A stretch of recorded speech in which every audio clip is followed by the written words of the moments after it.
એક કરાર જેની પાછળ છુપાયેલા છે હજારો લોકોના જીવ, પણ શું એક પડોશીના અહંકાર અને બેદરકારીના કારણે આ કરાર માત્ર કાગળનો ટુકડો બનીને રહી ગયો? હિમાલયના ખોડામાં 26 ઓગસ્ટે આવેલી કુદરતી આફતે નેપાળ અને ચીન વચ્ચેના એવા કરારની પોલ ખોલી, એવા કરારની વાતો સામે આવી જે ભવિષ્યમાં ભારત માટે પણ મોટો ખતરો બની શકે છે. શું છે આ ભારત, ચીન અને નેપાળ વચ્ચેની ગ્લેશિયર વોર?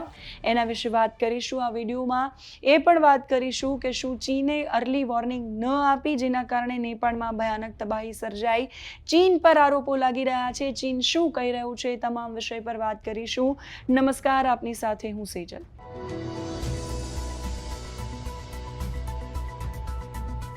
નેપાળ તિબેટ સરહદ પર બુધવારે સવારે અચાનક આવેલા પૂરને કારણે આ વિડીયો જ્યારે શૂટ થઈ રહ્યો છે ત્યાં સુધીમાં 210 લોકોનું મૃત્યુ થયું છે. 1500 કરતાં વધારે લોકો હજુ પણ ગુમ છે. નેપાળમાં 826 લોકો હજુ ગુમ છે. નેપાળના વિદેશ મંત્રી શિશિર ખનાલના જણાવ્યા પ્રમાણે એમાં 300થી વધારે ભારતીયો છે. તિબેટમાં 550 કરતાં વધારે લોકોનો કોઈ પતો નથી. ચીનની સરકારી વેબસાઇટ સીસીટીવીએ આપેલી માહિતી છે. રાહત અને બચાવ ટીમો ખરાબ હવામાન અને તૂટેલા રસ્તાઓ વચ્ચે કાટમાળ નીચે દટાયેલા લોકોની શોધ કરી રહી છે.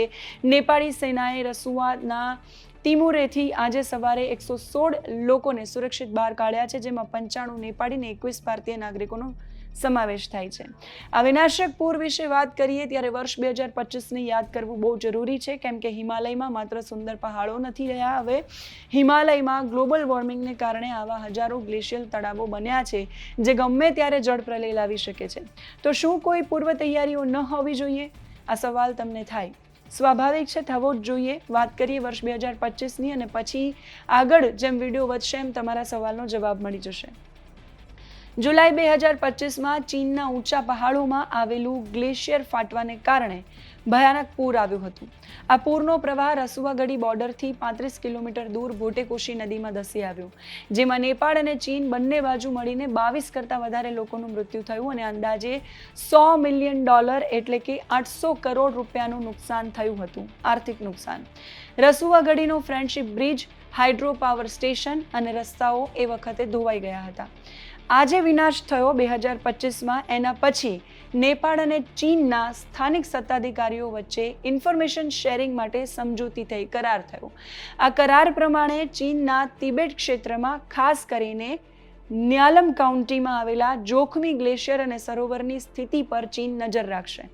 જો ત્યાં પૂરનું કોઈ જોખમ દેખાશે તો એ ફોન અથવા વીચેટ દ્વારા નેપાળના સિંધુ પાલ્ચોક અને રસુઆ જિલ્લાના અધિકારીઓને તરત જાણ કરશે.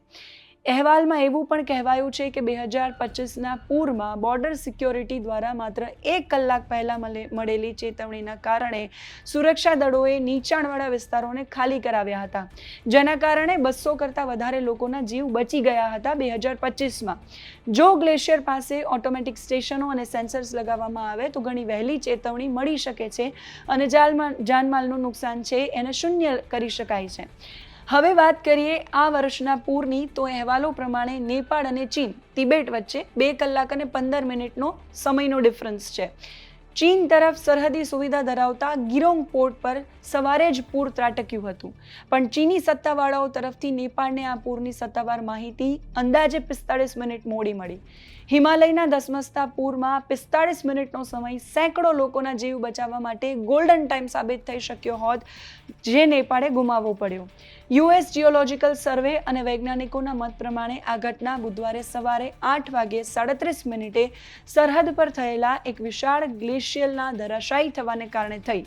આ બરફ અને પથ્થરોનો કાટમાળ તિબેટની નદીમાં પડતા જ પાણીનું પ્રચંડ મોજું ઉછળ્યું અને માત્ર 3 જ મિનિટમાં, એટલે કે અંદાજે સવારે 8:40 એ નેપાળની સરહદમાં પ્રવેશ્યું. આટલી ઝડપી ઘટનામાં જો સેટેલાઇટ કે ઓટોમેટિક સેન્સર આધારિત સિસ્ટમ હોત તો પળવારમાં મેસેજ પહોંચાડી શકાયો હોત. આ ઘટના પછી નેપાળમાં ભારે રોષ છે કે ચીને અગાઉ કરાર કર્યો હોવા છતાંય સમયસર ચેતવણી ન આપી. એની સામે ચીની દૂતાવાસે એક નિવેદન જાહેર કર્યું છે અને એમાં કહેવાયું છે કે આ એક કુદરતી આપત્તિ હતી જેમાં ચીનના તિબેટ વિસ્તારમાં પણ ભારે નુકસાન થયું છે અને લોકો લાપતા છે, જેથી કોઈ એક દેશને દોષ આપવાને બદલે સાથે મળીને બચાવ કાર્ય કરવું જોઈએ અને અમારા પર લાગેલા, એટલે કે ચીન પર લાગેલા તમામ આરોપો પાયાવિહોણા છે. જો 2025ના કરાર પ્રમાણે ચીને ગ્લેશિયર તૂટતાની સાથે જ વીચેટ કે હોટલાઇન દ્વારા નેપાળના રસુઆ જિલ્લાના પ્રશાસનને તરત સિગ્નલ મોકલ્યું હોત તો કાંઠાના વિસ્તારો, હાઇડ્રોપાવર પ્રોજેક્ટના મજૂરો અને ભારતીય શ્રદ્ધાળુઓને સુરક્ષિત સ્થળે ખસેડીને 150 કરતાં વધારે લોકોનો જીવ તો એટલીસ્ટ બચાવી શકાયો હોત. ચીન દ્વારા પોતાની ભૂલ સ્વીકારવાને બદલે આવી આપત્તિઓને માત્ર કુદરતી હોનારત ગણાવીને હાથ ધોઈ નાખવાનું વલણ બહુ જ ગંભીર અને ચિંતાજનક છે. હિમાલય ક્ષેત્રમાં પાડોશી દેશો વચ્ચે આ પ્રકારનો અવિશ્વાસ અને સહયોગનો અભાવ ભવિષ્ય માટે અત્યંત ઘાતક સાબિત થઈ શકે છે. ગ્લોફ જેવી ઘટનાઓ એટલે ગ્લેશિયર ફાટવા જેવી ઘટનાઓમાં પાણી અને કાદવનો પ્રવાહ બુલેટ ટ્રેનની ઝડપે નીચે ધસી આવે છે. જો ચીન સમયસર ડેટા શેર ન કરે તો નીચાણવાળા વિસ્તારોમાં રહેતા નેપાળી નાગરિકો અને સરહદ પર જતા ભારતીય શ્રદ્ધાળુઓને સુરક્ષિત સ્થળે ખસેડવાનો જે સમય, જેને આપણે ગોલ્ડન ટાઈમ કહીએ છીએ, એ નથી મળતો, જેનાથી જાનહાનિનું પ્રમાણ અતિશય વધી જાય છે, જે અત્યારે આ પૂરમાં થયું. જો ચીન પૂરની ચેતવણી આપવામાં વિલંબ કરે તો ડેમના દરવાજા પણ ન ખોલી શકાય સમયસર અને અબજો રૂપિયાના ખર્ચે બનેલા ડેમ, પાવર હાઉસ અને પુલ સેકન્ડોમાં તણાઈ જાય, જે નેપાળ જેવા નાના દેશને આર્થિક રીતે બરબાદ કરી શકે. હિમાલયમાંથી નીકળતી નદીઓ નેપાળ થઈને છેલ્લે ભારતના બિહાર અને ઉત્તર પ્રદેશના મેદાની વિસ્તારોમાં પ્રવેશે છે, જેમ કે કોસી, ગંડક, બાગમતી. જો ચીન તરફથી નેપાળને અને નેપાળ તરફથી ભારતને સમયસર એલર્ટ ન મળે તો ભારતના સરહદી જિલ્લાઓમાં અચાનક ભયાનક પૂર આવી શકે છે, જે કરોડો ભારતીય નાગરિકોની ખેતી અને ઘર બારને પડવારમાં તબાહ કરી શકે એટલું સક્ષમ હોય છે.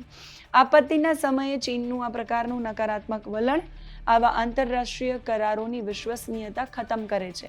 પાડોશી દેશો વચ્ચે અવિશ્વાસ વધવાથી ભવિષ્યમાં સંયુક્ત આપત્તિ વ્યવસ્થાપન કરવું પણ અશક્ય બને. વૈજ્ઞાનિકોના મત પ્રમાણે હજુ એ હિમાલય ક્ષેત્રમાં આવા 47 જેટલા અત્યંત જોખમી ગ્લેશિયરના તળાવો છે. જો ચીન આ જ રીતે ડેટા છુપાવવાનું કે આરોપો નકારવાનું વલણ ચાલુ રાખશે તો ગ્લોબલ વોર્મિંગના કારણે ભવિષ્યમાં આવનારી આવી આપત્તિઓ નેપાળ અને ભારત બંને માટે પરમાણુ બોમ્બ કરતાં પણ વધારે વિનાશક સાબિત થઈ શકે છે. કુદરત કોઈ સરહદોને નથી જોતી, પણ માનવ સર્જિત સરહદો અને દેશોનો અહંકાર કુદરતી આફતને બમણી વિનાશક બનાવી શકે છે. જો ચીન, નેપાળ અને નેપાળ ભારત આંતરરાષ્ટ્રીય સ્તરે ડેટા શેરિંગને લઈને એક મજબૂત અને પ્રામાણિક સિસ્ટમ નહીં બને તો હિમાલયમાં ટીક કરી રહેલા આ ગ્લેશિયર ટાઈમ બોમ્બ ભવિષ્યમાં કરોડો જિંદગીઓને પડવારમાં હોમી દેશે. ચીન ભલે પોતાના પર લાગેલા આરોપોને નકારે, પણ સેકન્ડોમાં તણાઈ ગયેલા હાઇડ્રોપાવર પ્રોજેક્ટ્સ અને લાપતા થયેલા લોકોની ચીસો જૂઠું નથી બોલતી. કરાર માત્ર કાગળ પર સહી કરવા માટે નથી હોતા, એને નિભાવવા માટે હોય છે. સવાલ એ છે કે શું વૈશ્વિક સમુદાય હવે ચીન પર ડેટા શેર કરવા માટે દબાણ લાવશે કે કેમ? કે આગામી સમયમાં ફરી પાછી કોઈ મોટી આપત્તિની આવી રીતે રાહ જોવાશે? વૈશ્વિક સંબંધો જે પણ કહી રહ્યા હોય ત્યાંથી નેપાળથી સામે આવેલી તસવીરો અત્યંત ભયાવહ છે. તમે શું માની રહ્યા છો આ ઘટનાઓ પર કમેન્ટ કરીને કહેજો. અત્યારે આ વિડીયોમાં બસ આટલું જ. નમસ્કાર.